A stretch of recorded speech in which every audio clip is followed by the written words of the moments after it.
Assalamualaikum warahmatullahi wabarakatuh. Halo anak-anak, apa kabar hari ini? Mari kita pelajari untuk materi prakarya hari ini tentang pengolahan bahan pangan serelia, umbi, dan kacang-kacangan menjadi produk setengah jadi. Olahan pangan setengah jadi atau produk pangan primer adalah mengolah pangan dengan proses pengawetan, baik pengawetan secara kimia, fisik, maupun mikrobiologi menjadi aneka ragam olahan pangan setengah jadi sebagai bahan baku pangan. Berbagai pengolahan dari beras menjadi olahan pangan setengah jadi diantaranya adalah kerupuk gendar, rengginang, tepung beras, bihun, beras instan, dan masih banyak yang lainnya.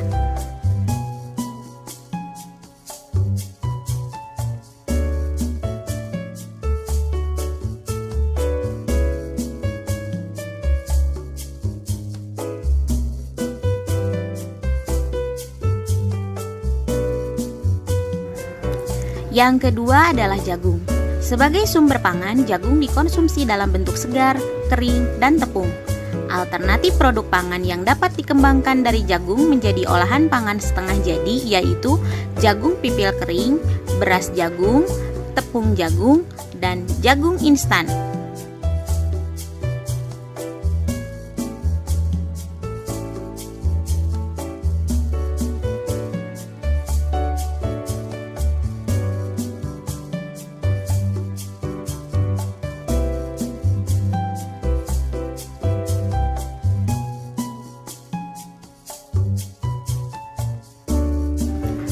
Selanjutnya adalah gandum.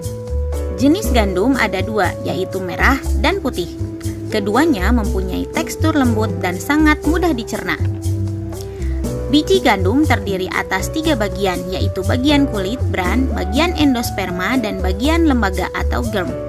Alternatif produk pangan yang dapat dikembangkan dari gandum menjadi olahan pangan setengah jadi yaitu ada pasta, tepung gandum, dan tepung terigu, mie, dan kerupuk. Nah, biasanya di Indonesia jenis pasta yang populer adalah makaroni, spaghetti, dan lasagna. Kemudian sorghum. Komposisi zat gizi sorghum mirip dengan komposisi beras atau padi dan mendekati gandum. Alternatif produk pangan yang dapat dikembangkan dari sorghum menjadi olahan pangan setengah jadi yaitu biji atau beras sorghum, tepung sorghum, kerupuk, dan rengginang sorghum. Dalam mengolah tanaman sorghum menjadi biji atau beras sorghum dan tepung sorghum melalui tahapan dalam mengolah beras atau gandum. Beberapa produk berbasis tepung sorghum memiliki nilai lebih, misalnya pada pembuatan kue brownies lebih enak dibandingkan dengan tepung terigu. Kalau tadi kita membahas mengenai produk olahan setengah jadi dari serelia, sekarang dari jenis umbi-umbian. Yang pertama dari jenis ubi. Alternatif produk pangan yang dapat dikembangkan dari ubi jalar menjadi olahan pangan setengah jadi yaitu pati ubi jalar, gaplek atau irisan ubi jalar kering, dan tepung ubi jalar. Tepung ubi jalar memiliki daya simpan lama dan dapat digunakan sebagai bahan baku dalam industri makanan. Nah, tepung ubi jalar juga dapat digunakan sebagai bahan pembuatan kue, misalnya kue kering, kue lapis, dan cake.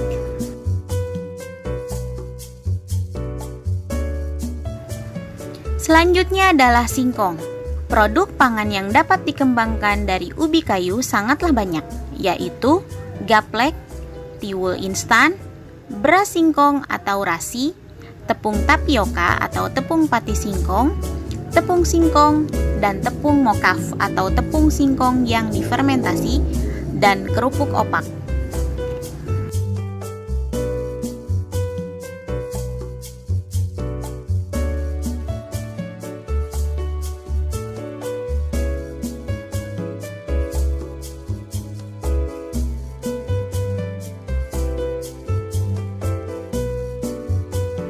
Selanjutnya adalah talas. Di Indonesia, talas lebih banyak digunakan sebagai pangan kudapan. Bisa jadi keripik, kolak, digoreng, dan direbus atau tambahan sayur. Tetapi sekarang sudah dibuat tepung karena talas memiliki sifat-sifat fungsional pendukung keberhasilan aplikasinya pada suatu produk pangan dan kandungan lemak yang rendah serta kandungan serat yang cukup banyak. Kemudian, biasanya tepung talas sangat potensial digunakan untuk mempertahankan rasa dan memperpanjang umur simpan produk olahan daging serta produk-produk lainnya seperti whipped toppings, sosis, chiffon, dessert, brownies, angel cake, cookies, mie, dan sponge cake. Selanjutnya adalah kentang.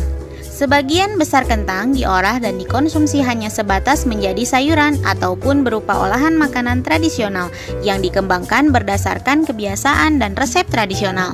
Saat ini telah dikembangkan suatu teknologi untuk meningkatkan nilai ekonomi kentang. Kentang telah diolah menjadi tepung kentang dan kentang beku.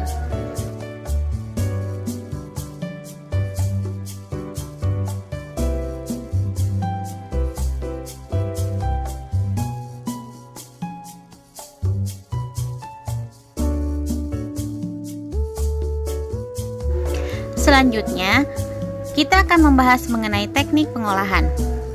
Serelia, kacang-kacangan, dan umbi memiliki berbagai macam karakteristik, sehingga teknik pengolahannya pun tidak bisa hanya dengan teknik pengolahan dasar, tetapi perlu menggunakan teknik pengolahan pengawetan pangan. Dengan menggunakan teknik pengolahan pengawetan, bahan pangan dapat bertahan lebih lama, bergizi untuk dikonsumsi, dan dapat dikonsumsi kapan saja dan di mana saja. Manfaat lain pengawetan pangan adalah dapat membuat racun-racun alami yang tidak dikehendaki pada bahan pangan dinetralkan atau dihilangkan dari bahan pangan tersebut. Namun, sebelum tanaman pangan serelia menjadi bahan dasar pangan, perlu dilakukan teknik penyosohan atau pengolahan penyosohan terlebih dahulu. Setelah itu, bahan pangan tersebut diolah menjadi bahan pangan setengah jadi. Penyosohan merupakan proses untuk menghilangkan kulit biji dengan disosoh. Penyosohan secara tradisional dilakukan dengan lumpang dan alu, seperti gambar sebelumnya, ditambah percikan air ke biji serelia yang ditumbuk. Proses penyosohan diharapkan dapat menghilangkan kulit ari dan lembaga pada biji serelia, sehingga menjadi butiran besar ataupun butiran kecil untuk mempermudah dalam proses penanganan selanjutnya. Saat ini penyosohan dilakukan dengan mesin seperti nampak pada gambar, yaitu dengan mesin sosoh dan mesin pemipil jagung. Mari kita bahas untuk teknik pengawetan pangan. Menurut prosesnya, teknik pengawetan pangan dapat dibagi menjadi 3 metode, yaitu pengawetan secara fisik, pengawetan secara biologis, dan pengawetan secara kimiawi.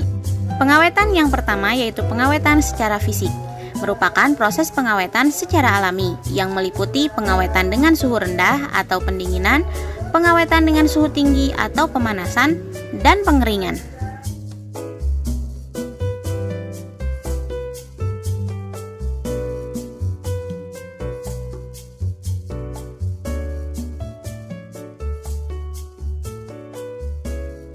Yang pertama untuk pengawetan secara fisik adalah pengawetan dengan suhu rendah atau pendinginan.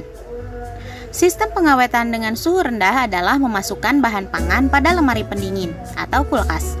Dalam praktiknya, proses pengawetan dengan suhu rendah ini dapat dibedakan menjadi 2 macam, yaitu pendinginan cooling dengan suhu antara -2 derajat Celcius sampai dengan +-10 derajat Celcius, dan pembekuan atau freezing dengan suhu antara -12 derajat Celcius sampai -24 derajat Celcius. Sementara itu, pembekuan cepat quick freezing dilakukan pada -24 derajat Celcius sampai -40 derajat Celcius.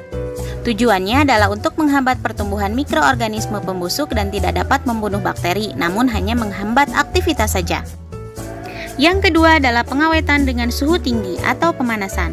Pengawetan dengan suhu tinggi dengan cara dipanaskan seringkali digunakan dalam memasak, misalnya merebus atau menggoreng suatu bahan makanan.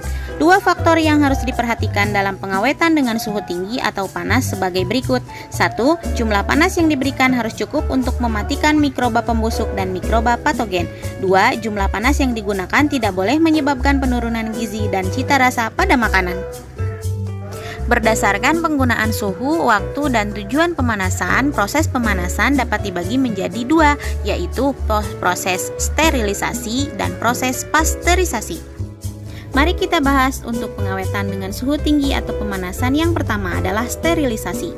Sterilisasi berarti membebaskan bahan dari semua mikroba karena beberapa spora bakteri relatif lebih tahan terhadap panas.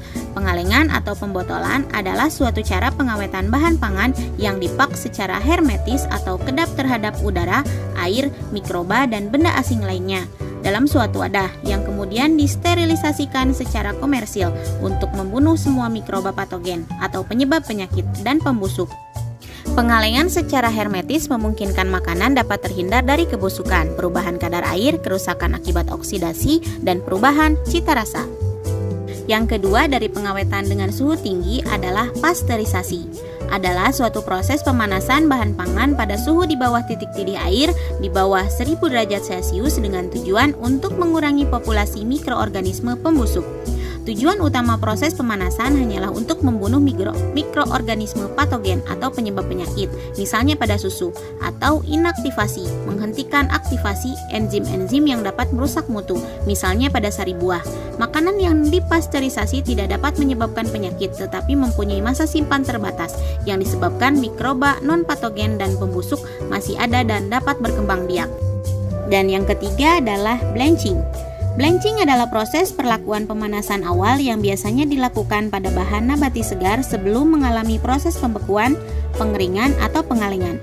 Blanching akan mematikan beberapa bakteri dan mendeaktivasi enzim yang menyebabkan pembusukan pada makanan. Blanching bermanfaat untuk mempermudah proses pengupasan kulit pada buah atau kacang-kacangan dan untuk menunjang tampilan warna dari beberapa sayuran terutama hijau sehingga klorofilnya tidak hilang dan tetap segar. Blanching biasanya dilakukan pada suhu kurang dari 100 derajat Celcius selama beberapa menit dengan cara perebusan dan pengukusan.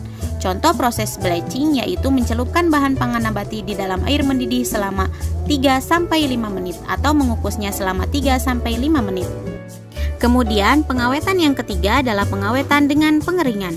Pengeringan adalah suatu metode untuk mengeluarkan atau menghilangkan sebagian air dari suatu bahan dengan cara menguapkan air tersebut menggunakan energi panas. Pengeringan dapat dilakukan dengan menggunakan suatu alat pengering atau artificial dry atau dengan penjemuran sun drying, yaitu pengeringan dengan menggunakan energi langsung dari sinar matahari. Sebagai contoh, kerupuk opak, bahan singkong, dan emping. Kadar air suatu bahan yang dikeringkan mempengaruhi seberapa jauh penguapan dapat berlangsung lamanya proses pengeringan dan jalannya proses pengeringan.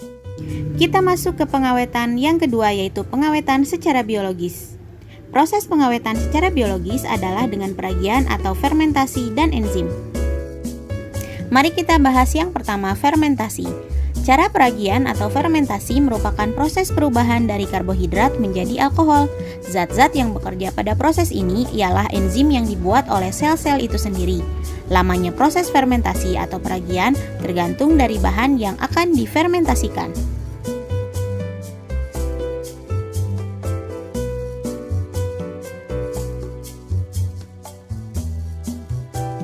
Selanjutnya adalah enzim. Enzim adalah suatu katalisator biologis yang dihasilkan oleh sel-sel hidup dan dapat membantu mempercepat bermacam-macam reaksi biokimia. Yang termasuk contohnya adalah enzim bromelin yang didapat dari buah nanas yang digunakan untuk mengempukkan daging, dan yang kedua adalah enzim papain. Salah satunya fermentasi menggunakan bakteri laktat pada bahan pangan dapat menghambat pertumbuhan bakteri fekal, yaitu sejenis bakteri yang jika dikonsumsi akan menyebabkan muntah-muntah, diare, atau muntaber. Contohnya terdapat pada oncom, kecap, tauco, dan terasi.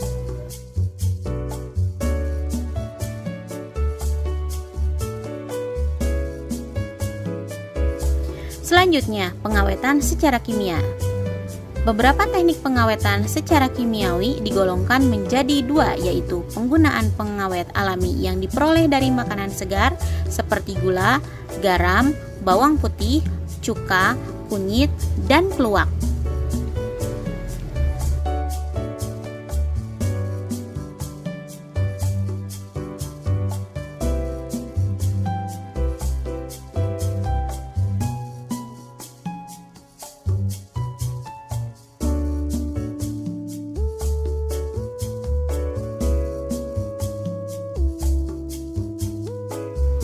Yang kedua adalah pengawet sintesis atau bahan tambahan makanan.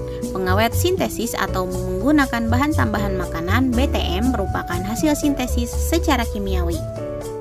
Pengawet sintesis dipercaya bisa menimbulkan efek negatif bagi kesehatan, seperti memicu pertumbuhan sel kanker akibat senyawa karsiogenik dalam pengawet. Contoh dari pengawet sintesis adalah yang pertama adalah asam benzoat yang berfungsi untuk mengendalikan pertumbuhan jamur dan bakteri, yaitu asam benzoat, kalsium benzoat, sulfur dioksida, kalium nitrit, kalsium propionat atau natrium propionat, natrium metasulfat, asam sorbat, dan yang terakhir zat pewarna.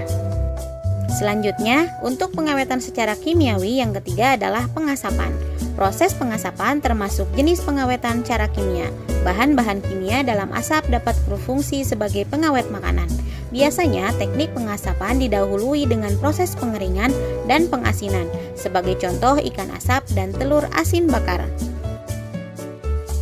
Nah, kita sudah membahas mengenai olahan pangan setengah jadi. Keuntungan bahan pangan yang diolah menjadi bahan pangan setengah jadi yaitu menjadi bahan baku yang fleksibel untuk industri pengolahan lanjutan, dapat diperjualbelikan antar daerah dan sebagai komoditas ekspor, aman dalam distribusi dari satu tempat ke tempat lainnya, dapat dikemas lebih ringkas, menghemat ruangan dan penyimpanan, mengurangi biaya dalam penyimpanan dan tahan lama, serta lebih kuat dari cuaca dingin atau panas.